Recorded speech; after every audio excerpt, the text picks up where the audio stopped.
Alright, we have finally reached the Xfinity Chase grid predictions. That just shows how fucked up the Chase schedules are. Because here's where we are with the Chase. Xfinity Chase starts this Saturday. Round 1 of the Trucks Chase concludes this weekend at Kansas. And round 2 of the Cup Series Chase begins at Kansas this Sunday. So yeah, pretty fucked up scheduling there. But yeah, the Xfinity Chase now begins, and this most likely will possibly be the last year that it's called the Xfinity Series, since Xfinity's sponsorship for the series expires at the end of the season, and there's been no word about an extension or not, or if the series is going to go under a new name. So we might be seeing some change coming in the off-season. But anyway, we got 12 drivers to talk about as they do battle for the Saturday Showcase Xfinity title. So let's take a look at our 12 drivers for the Xfinity Chase this year. So starting off, we have our number 1 seed, Justin Allgaier, who just fell short of regular season title, but has a bunch of bonus points despite only winning 2 races. But Allgaier has a shitload of stage wins. Because there's a lot of races where Allgaier dominates and wins the first 2 stages, and then completely falls apart in the 3rd stage, either from shit luck or some shit that's out of his control. But Allgaier's been pretty good this year, just a lot of points. Like, if Allgaier can have some good luck, like 100% Allgaier can 100% make a deep run. Who knows, maybe this possibly be the year Allgaier finally wins that Xfinity title that's long eluded him. Or will he suffer more bad luck when it matters the most? We'll find out. Next up, Cole Custer, last year's Xfinity champion and the regular season champion. And to be perfectly honest, Custer has been better than he was a year ago. Just Custer has been pretty consistent, has been pretty fast. And of course, Custer, he's getting a Cup Series ride next year. He's going back to Cup Series, driving a 41 for Haas Factory next year. Which, that's pretty ironic how this all comes full circle. Because Custer got kicked out of the 41 car for Ryan Preece due to performance reasons. And now Cole Custer is replacing Ryan Preece in that 41 car. That's pretty ironic. The guy that replaced you in the Cup Series is getting replaced by the guy that he replaced originally. Yep, in NASCAR, everything truly does come full circle. But Custer, he should be a threat to win the championship. 100% I think he will be a player for the championship. Next up, Austin Hill, who has 3 wins, all of them on super speedways, as he's the Xfinity Series super speedway merchant. As it seems like super speedways are the only thing he can win on, mainly Daytona and Atlanta. Shockingly, he has no wins at Talladega. That's the more shocking part. For Austin Hill, he has a lot of bonus points. He's been fast at a lot of different tracks. He has wins at Vegas and Pocono, for crying out loud. Question is, though, can he get it done on a track that isn't a super speedway? Plus, in Austin Hill's career in trucks and Xfinity, he's never made a Final Four. So, the second round has been his kryptonite. Can he actually make it past the second round, or will he fall apart once again? We'll find out this chase. Next up, Chandler Smith. As Chandler Smith has had a career year so far. The first half of the season, he looked like the surefire bet for the championship. But the second half of the year, he's just kind of been pretty inconsistent. I don't know if part of that is just the team, not everyone catching up to him, or if they've just been sandbagging the entire second half of the year and treating a lot of races as test and tune-up sessions for the chase. We'll find out real quick if they were sandbagging or not. But if they were sandbagging, then I think Chandler's going to turn on the Jets in the chase.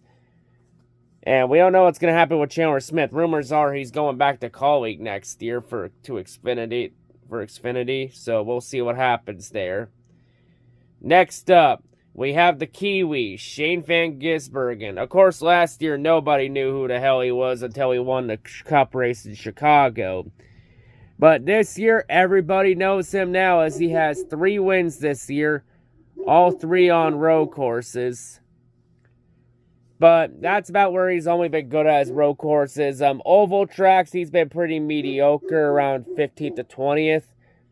And super speedways, well, it's super speedways. They're complete crapshoots that are complete luck-based. The good news is Shane Van Gisbergen, there is a road course in the first round of the chase, but second round, not as much. As for the second round, hang on. Yeah, as I was saying there before my dog interrupted me there. For Shane Van Gisbergen, road courses, he's going to be a contender on them, but ovals, that might be his fate. Like his ceiling at bare most is second round. Unless he magically gets better on the ovals, which it could have happened, possibly, but I have my doubts. Next up, Jesse Love. As Jesse Love has had a pretty solid rookie season. He had that win at Talladega, but that's about it. As Jesse Love, he's already done more in that 2 car than Sheldon Creed did in that car. Mainly Jesse Love doing the one thing in that car Creed could never do, and that's win a race. But Jesse Love, he's been quietly consistent, but, you know, it's just, he just had his rookie growing pains for sure. Like, I think the expectations for him are pretty low. I think this is just a learning year for him where he's just going to learn the system and trying to get some experience for it to come so he can come back next year and be stronger in it. But, yeah, expectations for Love aren't that high. I think ceiling for him is second round. Next up, Sam Mayer.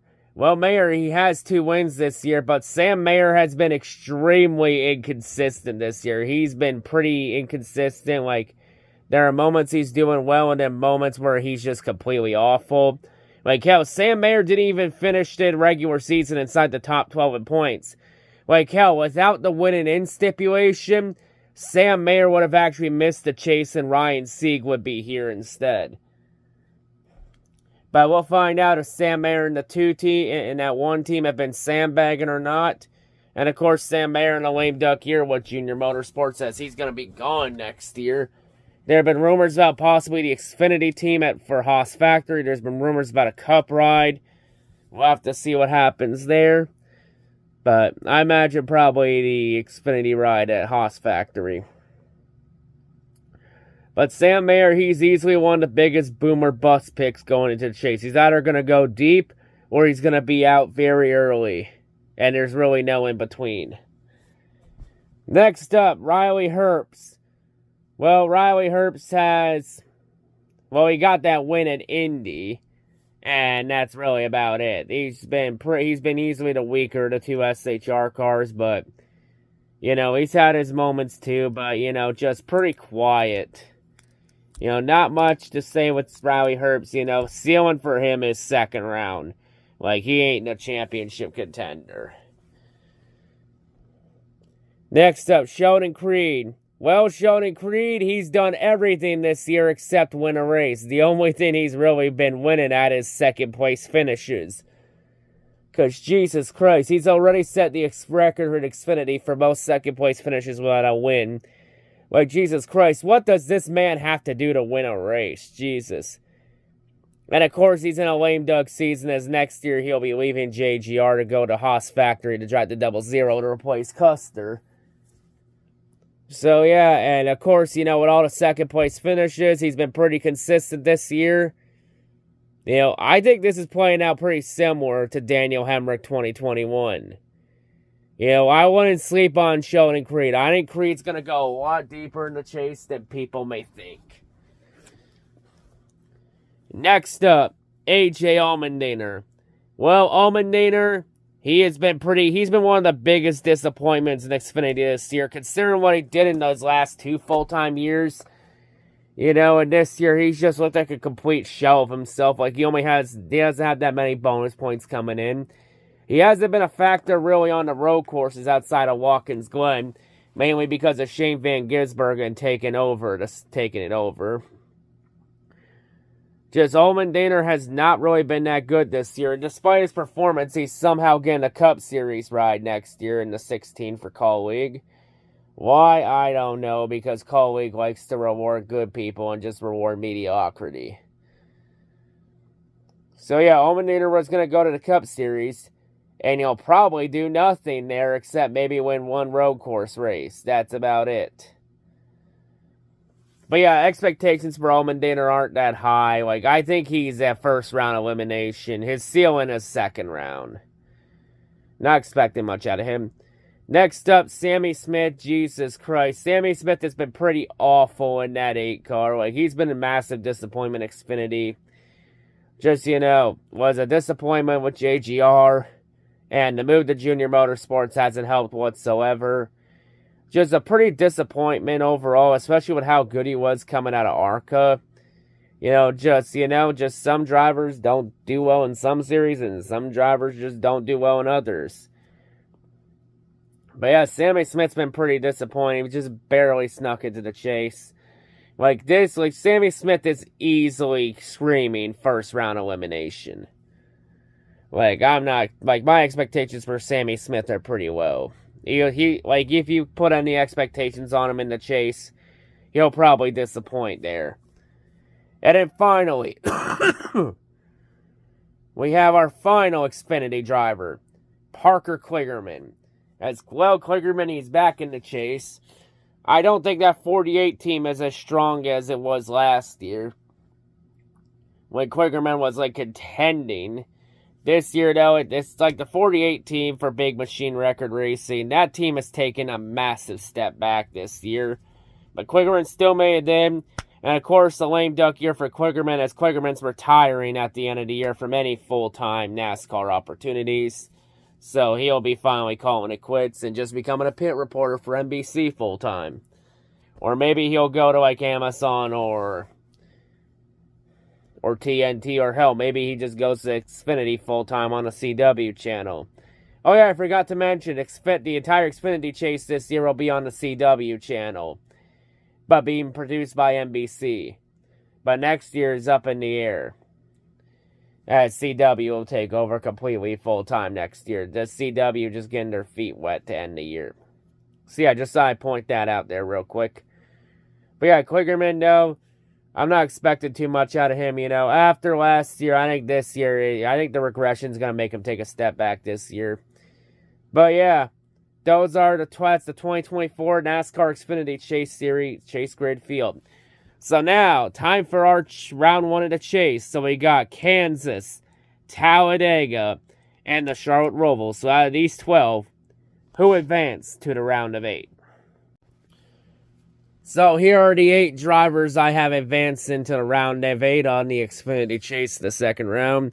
And of course, I have the race winners highlighted in purple, aka the Xfinity logo colors. So let's go through the races. So, Kansas, I got Kansas going to Allgaier. Allgaier's been pretty good on the cookie cutter style 1.5-mile tracks. I think Kansas will be pretty solid at it. I think Kansas, I got Allgaier winning that one. Talladega, well, Dega's a complete crapshoot. In the Trucks and Xfinity in the Cup Series Chase Grid Predictions video, I picked a non-chaser in both those predictions. This one, I'm not going to do that. Dega's a complete crapshoot, so I'm just going to play it safe, and I'm going to go with Austin Hill, as Hill will finally win at Talladega. And that, with Hill winning at Dega, it would mean that Hill would win at all 3 super speedway tracks in Xfinity at least once. Since Austin Hill hasn't won at Talladega yet, shockingly, despite all his wins at Daytona and Atlanta. But yeah, I think the super speedway merchant wins Dega. And in the Charlotte Roval, this is going to shock some people, but I don't have Allmendinger winning.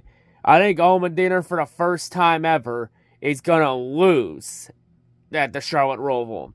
I mean, that streak is bound to snap at some point. I have Shane Van Gisbergen winning that race. Because let me just say this here. AJ Allmendinger, he is undefeated at the Roval, but in all 4 of his wins at the Roval, he never had to go against Shane Van Gisbergen in any of those 4 wins. Plus, for Shane Van Gisbergen, I think he's going to do pretty mediocre at Kansas. Dega's a complete coin toss. But I think he's going to be close to a must-win situation entering the Roval. And between him and Allmendinger, I think Shane Van Gisbergen is set up more to win in that situation. I think Shane Van Gisbergen can come in clutch. And I have Shane Van Gisbergen advancing to the second round with a win at the Roval. And then I got Cole Custer, Chandler Smith, Jesse Love, Sam Mayer, and Sheldon Creed all advanced into the second round on points. So the 4 drivers I don't have moving on. I don't have Riley Herbst moving on. I don't think Herbst has ever made it past the second round in his career in Xfinity. I don't expect that to change anytime soon. I think just lack of bonus points for Herbst and SPG winning is going to hurt him the most. I don't have AJ Allmendinger moving on. Just Allmendinger's been pretty inconsistent, has been nowhere near what he was in 2021 and 2022. Just not really buying it on Allmendinger, plus lack of bonus points, and I think he's going to have to win the Roval and make the second round. And I don't think he can beat Shane Van Gisbergen at the Roval. I think Allmendinger's Roval streak is going to snap, and I think that's going to play a big factor with Allmendinger, plus the lack of bonus points going in. I don't have Sammy Smith moving on. Sammy Smith's just been pretty inconsistent this year. Just don't trust him in the chase. And Parker Kligerman, I don't have him moving on. Just, after the year that they had last year, this year they've just massively regressed. I think this is going to be the step back they take. So I don't have the 48 Kligerman moving on to the second round. So these are the 8 drivers I've advanced to the second round. Now, to round of 8, we have Vegas, Homestead, and Martinsville. Out of these 8, who advances to the final 4? AKA, which 4 drivers am I jinxing this year because I never learned my lesson? So here are the 4 drivers I have advanced into the championship for Phoenix. So let's go over it. So Vegas, I got Vegas going to Allgaier. Just Allgaier's really good at Vegas. Junior Motorsports always seems to have speed at Vegas. So I think that's going to be the race that gets Allgaier in the final 4. So I got Allgaier winning there. Homestead, I have Homestead going to Cole Custer. Custer's pretty good at Homestead and Xfinity. Didn't he win there by 10 seconds, 2017 or some shit? So I think Custer gets the win at Homestead there and punches his ticket to the final 4. And as you notice here, I have nobody listed for Martinsville. I have Martinsville going to Eric Almirola for Almirola to sweep in Martinsville, since Almirola is going to be in the 20 car full time. And with Almirola winning, I think that's gonna put the 20 car in the final 4 for the Owners' Championship. So I have Almirola playing spoiler in a way and winning at Martinsville. I think that 20 car is gonna win a race with Almirola in the chase. And I think it's gonna be Martinsville. And then I got Chandler Smith and Sheldon Creed advancing to the final 4 on points. So let's go over the 4 drivers I don't have advancing. I don't have Sam Mayer advancing. Just Mayer's been pretty inconsistent this year. But I think Mayer only makes the second round because he has a bunch of bonus points. I don't have Jesse Love moving on. Just Love's had his rookie growing pains. He's been pretty hit or miss this year. This is just a learning year for Love to get for the system. Because Love, he'll be back here next year. And he'll be stronger next year.